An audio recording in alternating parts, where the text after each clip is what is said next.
Welcome back to VulnVibes. In this deep dive, we are going to talk about Cisco vulnerabilities. Specifically, we're peeling back the layers on a pretty critical disclosure affecting Cisco Unified Contact Center Express, Unified CCX.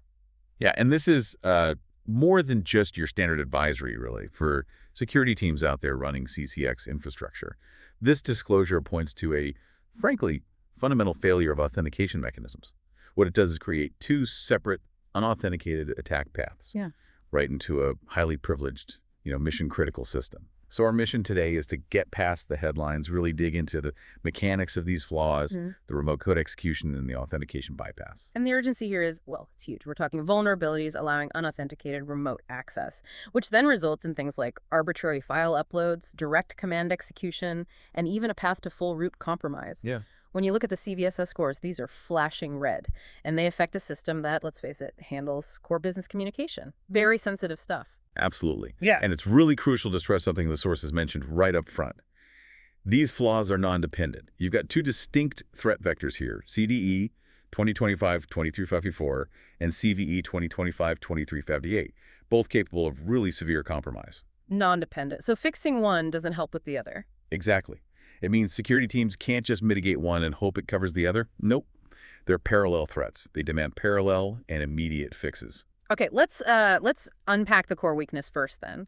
If we're dealing with high privilege access being granted without authentication, where's the initial breakdown? Where's the architectural failure point in unified CCX? Right. So we have to zoom in on the main communication component involved. It's the Java Remote Method Invocation, or RMI, process running inside unified CCX.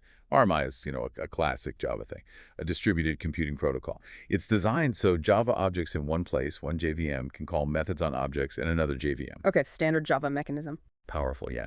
But when it's exposed and the underlying logic for validating who's calling is flawed, well, it becomes a massive security hole, a conduit for trouble.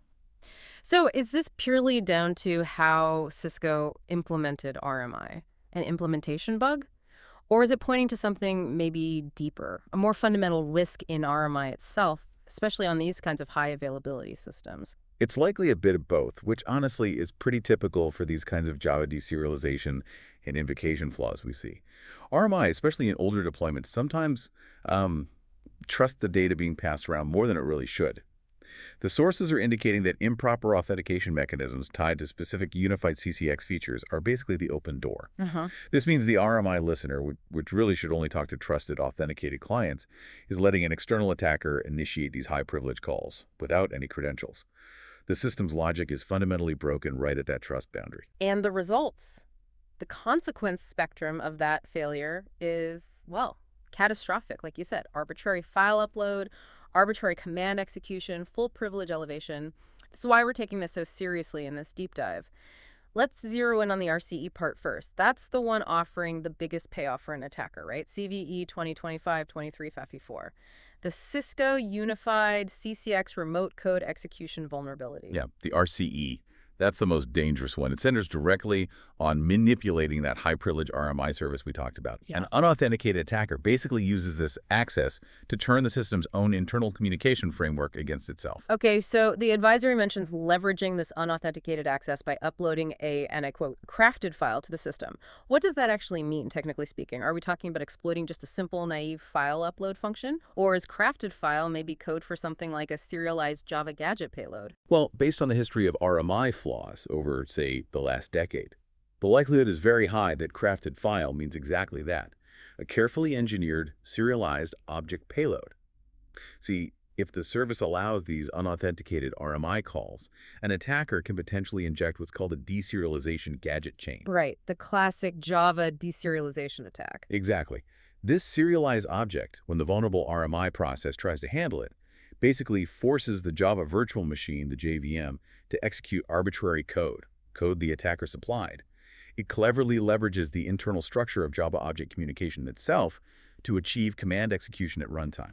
That distinction is really important for understanding the root technical failure here. And the result isn't just getting a shell in the box, is it? The advisory clearly states a successful exploit lets the attacker run arbitrary commands and, crucially, elevate privileges directly to root. Correct. Root access. The security posture of this specific RMI service is apparently so weak that a single unauthenticated interaction lets an attacker execute code in the highest possible context. And think about what CCX handles: sensitive calls, customer data, scripts, maybe even integration credentials. Yeah, absolutely. Getting remote root access, unauthenticated, it's essentially game over. Scope of compromise. If you haven't patched yet, honestly, this warrants immediate red team style testing just to figure out the full potential blast radius. Okay, that's vector 1. Scary stuff. Now let's analyze the second path, the non-dependent one, CVE 2025-20358. The Cisco Unified CCX Editor Authentication Bypass Vulnerability.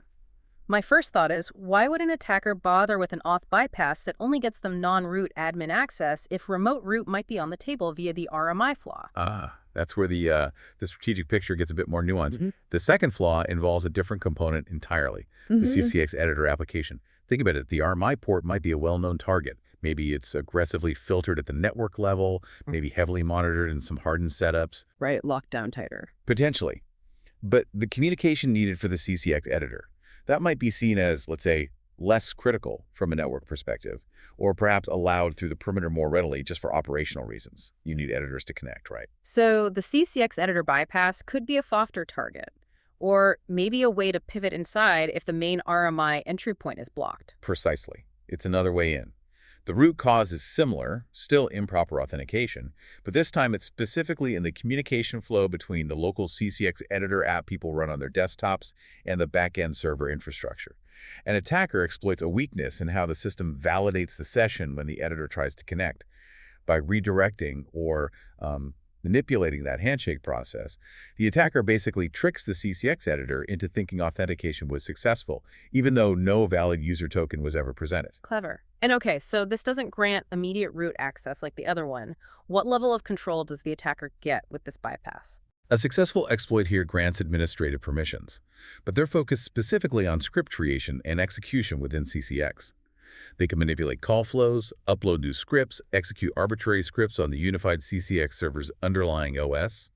But importantly, they operate as an internal, non-root user account. Non-root, okay.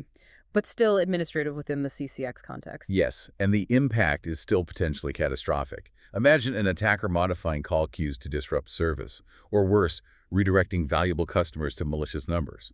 Or they could disable service entirely, or maybe insert scripts designed to slowly exfiltrate database records containing sensitive info. Operational sabotage, data theft. It's still very, very bad. So two distinct vectors. One leads to potential remote root via RMI. The other leads to admin-level command execution via an editor auth bypass. Both unauthenticated, both hitting core infrastructure. This brings us straight to the response. What is the absolute #1 immediate priority for security teams managing unified CCX right now? Patch. Immediately. The mandate is non-negotiable. Cisco has released the specific software updates needed to close both these CVEs. Given the severity, what this appliance does, and these unauthenticated vectors, this isn't a wait for the next patch cycle situation. This is an emergency, potentially unscheduled patch deployment. And we really need to hammer home that point from the advisory about compensating controls. It's crystal clear, isn't it? It explicitly says there are no workarounds that address these vulnerabilities. No firewall tweaks, no changing security group rules, no temporary mitigation you can put in place, nothing. That point is the real kicker. It's the key accelerator here. Normally, right, security teams might have a bit of breathing room. They can use compensating controls like network filtering or IPS signatures to buy time while patches are tested and rolled out properly. But not this time. Not this time. The flaws here seem fundamental to the application's own authentication logic. There's just no middle ground, no temporary fix. The risk analysis is stark. Until those patches are on, any CCX instance that's exposed, even just internally on the corporate network, has to be treated as potentially compromised right now. Wow. The pressure that puts on the operations and security teams is immense. They have to manage patching a high availability system, which often needs scheduled downtime, all while knowing they have basically zero safety net, zero compensating controls protecting them in the meantime. Exactly. And remember, because the vulnerabilities are non-dependent, they're not just plugging one hole. They're trying to defend against two completely different ways an attacker could get in, hitting the same critical appliance, possibly at the same time. That complexity just ramps up the need for patch deployment from important into emergency change required now. Okay, so this whole incident, again, really shines a harsh light on the recurring danger zone we keep seeing with older protocols like Java RMI, especially when they're paired with, let's be honest, fragile or flawed authentication logic. We've seen this pattern play out with Java serialization flaws and RMI issues for years now. It really begs the bigger strategic question for everyone listening. Yeah. How do we get beyond just reacting and patching specific CVEs like these in these Java environments? Yeah, I think this incident has to be a major wake-up call, maybe the final one for the application security architecture folks.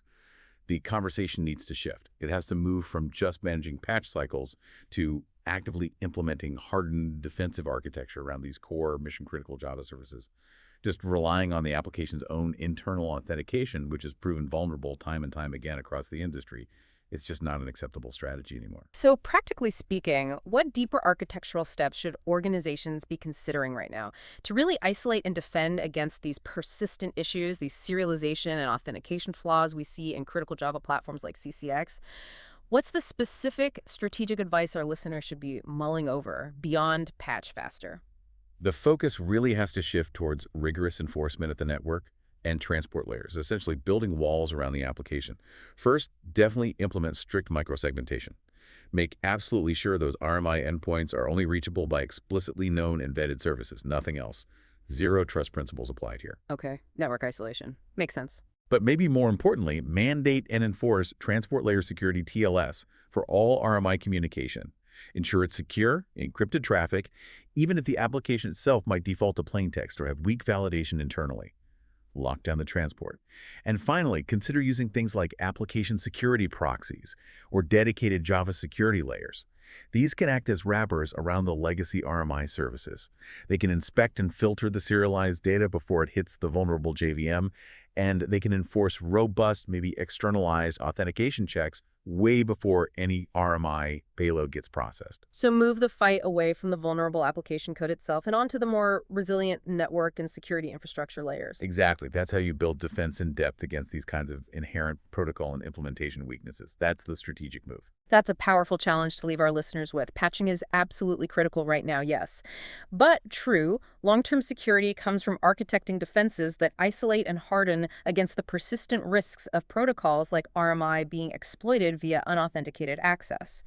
This has been an incredibly important deep dive into critical infrastructure security. Thank you for walking us through all the technical nuances. My pleasure. Stay secure out there and, yeah, really start thinking about segmenting those core Java services.